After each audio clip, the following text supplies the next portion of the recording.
So as we talk about recognize the divine order of creation, the balance of male and female, first principle value of manhood. And we're going to go past the introduction. Now, we said that recognizing the divine order of creation, the balance of male and female, all of that proceeds from the foundational relationship of the Great Mother and Great Father, Supreme Being, which is Amannet and Amen.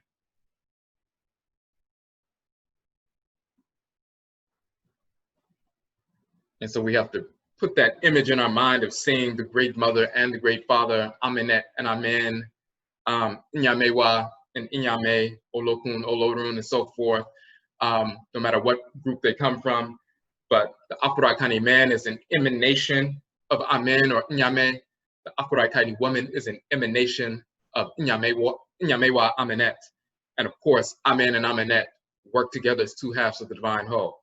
And everything proceeds from that. So you have these various opposing forces in nature that manifest in male and female balanced relationships, whether it's Ra and Ra'at, or Ka and Ka'at, or Asar and Aset, Set, Nebet, Het, Ma'ah and Ma'at, Tahuti and Seshat. You go down the list, you will find the various divinities and their male and female counterparts. So everything proceeds from that. If we don't start with that balance of male and female in our thoughts, intentions, and actions, then everything we will engage in will be imbalanced to a certain degree. And that is critical for nation building. If people have been talking about nation building and nationalism or Pan-African nationalism, and their foundational principle was not the balance of male and female, we can even look back 100 years ago. Marcus Garvey was talking about God as a Negro. That was an improvement over, also worshiping the whites and their offspring and so forth. He didn't have the understanding of, he wasn't embracing his maroon ancestral culture or Obia and so forth. He didn't know about that. He was still involved in Christianity. He was trying to blacken it up to a certain extent, but still, imagine if instead of saying, and there were people practicing ancestral religion at the time. There were people in Jamaica as well as in North America who were practicing hoodoo and voodoo and juju and wanga and so forth. And we understood the Great Mother and Great Father, Supreme Being, the Mother, Father, Supreme Being, the Great Mother and Great Father, Spirit, and so forth. But imagine if you, instead of saying God is a Negro, he said God is a Negro, Goddess is a Negro, God and Goddess work together, the great black male and female divinity that we're all descended from. And we need to build structures that are not simply male-led and so forth, but they need to be a balance of male and female governmental structures and everything else. Now, he's had some of that in there, of course, but that patriarchal religion rooted in white pseudo so-called supremacy and building a foundation upon that, just like people involved in the Nation of Islam or any other group that's founded upon Christianity, Islam, Judaism, Hebrewism, Hinduism, whatever it is, it's going to be imbalanced from the start. If it's not rooted in reality, our ancestral religious practices, which is a reflection of creation itself, then you start off with imbalance. It's like giving someone a diet plan and not understanding what certain vitamins and minerals you give them, and then other ones you just totally neglect. But you fill them up on certain vitamins and minerals, and say you neglect vitamin B and vitamin D, but you fill them up on vitamin A and C and E and K and everything else. And, people are working out and everything else, but at some point that vitamin B deficiency manifests. And as we've talked about before, and you can study what happens when someone has a deficiency of vitamin B, it can manifest the same symptoms of what is considered depression. And some people are diagnosed with clinical depression or major depressive disorder, and they're put on medication and everything else. But then they found years ago that if people are deficient in vitamin B, the B vitamins, then that will manifest as depression. And all they have to do is, get to the proper level, consume the proper level, and maintain the proper level of B vitamins. And those symptoms that manifest as quote unquote depression disappear because they were really never depressed. They just were lacking in a certain, vitamins and minerals and so forth. So if you put people on a path dietarily for, health and wellness and longevity and so forth, and they're they're on that diet, they're working out, they're feeling fine, but at some point, because they have deficiencies, it's going to manifest. So you see someone who works out, they're muscular, they're vibrant and so forth, but then they start suffering from quote unquote depression. And they can't see why they're suffering from depression or what they believe is depression. They're healthy, they don't have any diseases, they don't have any, high blood pressure, anything like that. They have a business, it's doing well, they make a lot of money, they have their own, school, they're raising their children in an independent school and so forth, all these different things, but then they're manifesting depression.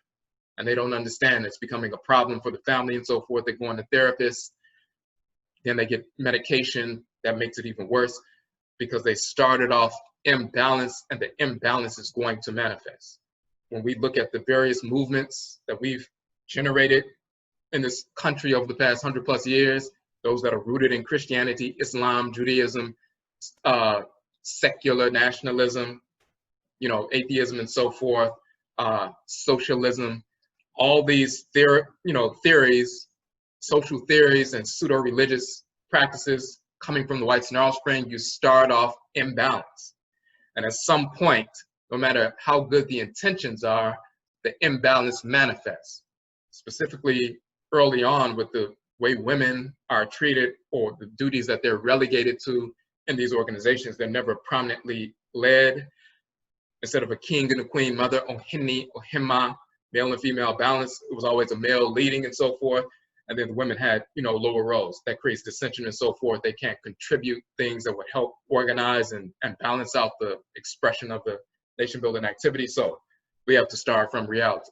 Now, those who practice ancestral religious, expressions like hoodoo and juju and so forth that weren't infected with Christianity, Islam, white culture, those are the individuals who, of course, escaped from enslavement, built independent towns and so forth, hundreds of independent towns that lasted from just that pre-civil, the end of the Civil War, after the Civil War, for the next 100, 120, 130 years, and some of those black towns still exist.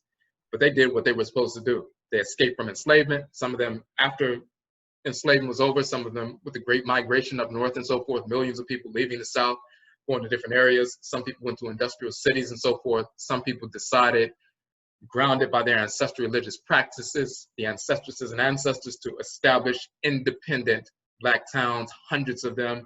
They built their own towns, grew their own food, procured their own medicine, made their own clothes and so forth. We don't read about those people because they were successful, and they maintained them for decades upon decades, some over a century. So that's the model that we need to build upon, and it's rooted in this balance of male and female.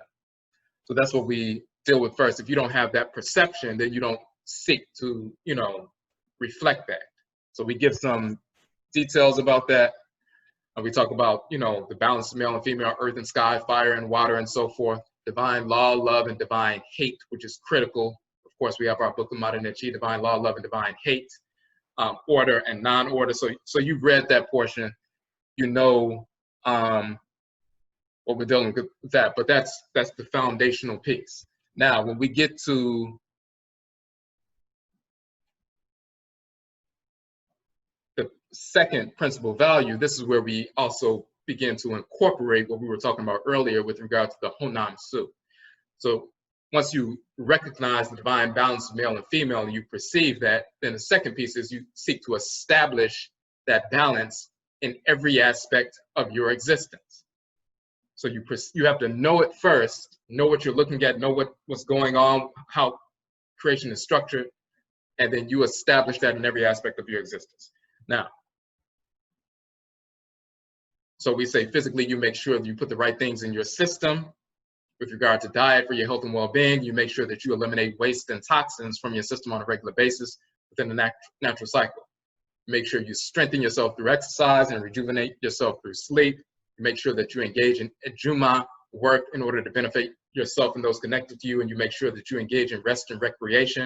We're talking about balancing expansion and contraction, all areas of life. Too much water will drown you. Not enough water will leave you dehydrated. Too much food will lead to obesity, disease. Not enough food will lead to malnourishment. Overworking can lead to stress. Not working manifests laziness, disorder, and deterioration of the spirit mind. So We're talking about balance in all aspects of existence. And then we talk about spiritually, you must recognize that what you ingest affects your thoughts and behavior in the same manner that what you physically ingest affects the behavior of the organs and organ systems in your body. Establishing the balance of male and female in your spirit centers on your ability to balance the fiery emotions and the watery emotions and the various temperaments in between. And then we show the, talk about the effects of what can happen if you don't do that. Now, balancing the spiritual aspects of your spiritual anatomy. Now we want to go into the spiritual anatomy. So we talked about balancing these things, but how do you do that?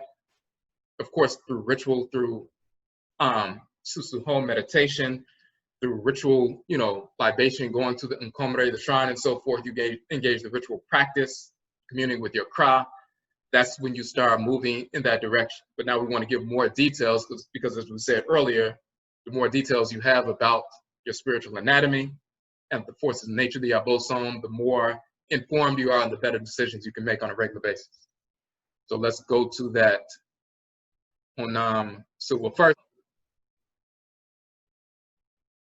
we talked about balancing, establishing balance in every aspect of your life. We talked about activities, work and rest and everything else. But then the spiritual balance, if we don't establish spiritual balance, then everything else doesn't matter. When you look at organizations and they end up having infighting and so forth, and because of people's emotions, they can't solve problems and so forth because people are immature or self-destructive and so forth, they haven't balanced themselves. It doesn't matter if you understand principles, you need to engage in a ritual process to purify yourself so you can realign your thoughts, intentions, and actions with order. First, you have to identify those different aspects of yourself. So we talk about the ba, the ka, the aku, the ab, hati, sahu, kahaiden, and sao. But those are also related to the abosom of the 7 days of the week. And that's the difference that we haven't talked about in the book. So first, anim, skin of human beings or animals, hide, pelts, and so forth, flesh, the skin. So the way that's pronounced in Akan is enam, flesh, meat of any animal. The flesh or soft, pulpy substance of fruit and so forth. But it's the flesh, including our flesh. When we say enam, that means skin or flesh in Akan. That is enam, in ancient Kemet, the same term. You'll also see that the determinative symbol is the fish for enam, so flesh, but then also fish. And then you'll see in Akan, flesh, but then it says fish as well. So there's a relationship there. Now, so that's the physical body. That's why we say honam. Hun means self, and nam means flesh. So it's the flesh, self, or the physical body. So honam and honam su means the physical body, the flesh body, and so forth. And then su means the essential nature. So it's talking about the nature, the spiritual anatomy. So we're talking about instead of the physical, just the physical body, we're talking about the spiritual anatomy, the spiritual body, and the full spiritual anatomy.